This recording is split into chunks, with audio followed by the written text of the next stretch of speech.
Hey Frank, you've been very consistent all season talking about Rondo, but did you believe he'd be able to get to this level of play after not playing since March, especially in back-to-back games against a unique Houston team? Did you see this type of Rondo coming? Well, all season I expected this come this time of year. Of course, obviously when you miss as much time as he missed, you don't know how quickly he's going to be able to get his legs under him. But I do know that he worked extremely hard before he came back into the bubble, and then when he got back into the bubble, so hard actually he hurt his back a little bit, but recovered quickly from that. And he's been really, really persistent with his work. So when he gets his legs under him, what kind of gamer he is this time of year, and he's been spectacular the last two games. Frank, LeBron had 4 blocks in that third quarter alone. What did you see overall from him, and to what degree did that change the game tonight? Oh, it's unbelievable. The lift he gives us with the superhero plays, you can't really put it in words, but he was doing it on both ends. I think he had 29 in the first half. We didn't play any defense in the first half, so this easily could have been a blowout if he wasn't hitting big shot after big shot. So he was spectacular with that, but when he's protecting the rim on that end of the floor and then scoring 30 and a half, that's just remarkable. Allie? Anybody? Tanisha, if you have a couple more, we can take you first before we get our beats here. Sure. Melissa?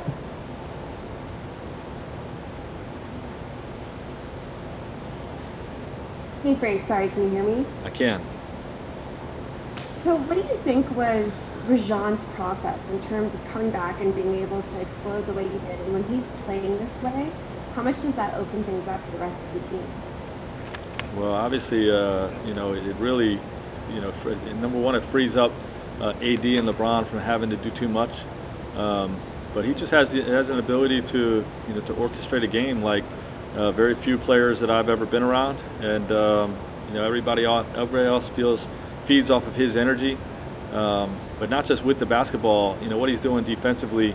At certain times picking up hard and being a real communicator on the defensive end, and getting us involved, and just a great two-way performance by him. Brad? Thank you. Hey, Frank, the Rockets shot, was that 56% in the first half, but they shot something like 30% in the second half. What changed with your defense? Was it just effort, applying pressure, sticking to the game plan? Well, I just think we returned to form. I mean, we're a scrappy defensive unit, and for whatever reason, we weren't sharp in the first half.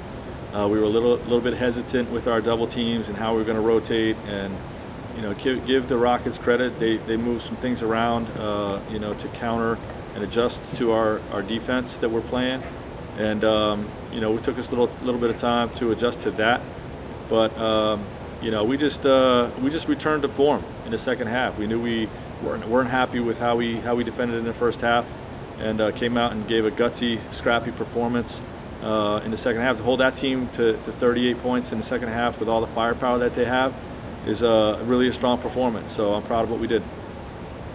Hey Frank, it's Dave. I came in late, so I apologize if you've already addressed this. Just disregard the question. But could you speak to LeBron becoming the all-time leading playoff win accumulator, and also the way his blocks have made an impact in this series? He has 8 so far.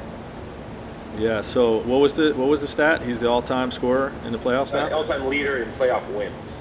Playoff wins. Well, I said it when we talked about the MVP this year. Nobody impacts winning more than LeBron James. And that's true for this season. It's why he should be MVP, and honestly, it's probably true in the history of the game that no one's impacts winning more than LeBron James. So to see he has the actual numerical statistic, just indicative of that. Allie? Tanisha, I'm here. It's Tim. I have Mark Medina. Go ahead, Mark. All right, thank you, Tim. Yeah. With LeBron, what jumped out to you from your vantage point, like his day-to-day, or being able to take all this time? And nobody spends more time focused on his body than LeBron James. That's something you don't see when you're competing against him. You hear it being reported about, but being around him every day, everything from his sleep to his morning lifts, to getting his work in before the game, his treatment, his massage. I mean, he's just incredibly diligent year round, round the clock. I'm coming in taking the job, and it's the middle of summer, and I just took over as Lakers coach, and the guys in there 5, 6 in the morning getting his work in. It's just remarkable what kind of work ethic he has, and you're seeing the results of it with the way he's playing. Anybody else in the room? All right, Tanisha, we have nothing else here. Okay, I have 2 more. Last 2, Coach. Let's go Harrison Fagan.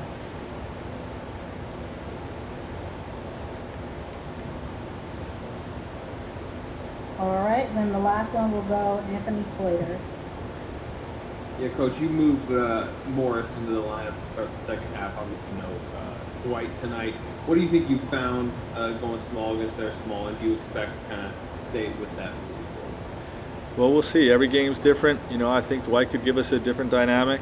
If we decide to do that, because they're putting Harden on our center to start the game, on JaVale McGee. So that's something we could look at. But our centers can still be effective in this series.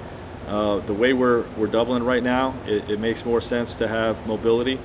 With the way we're guarding, but it's not something I've ruled out in terms of the rest of this series.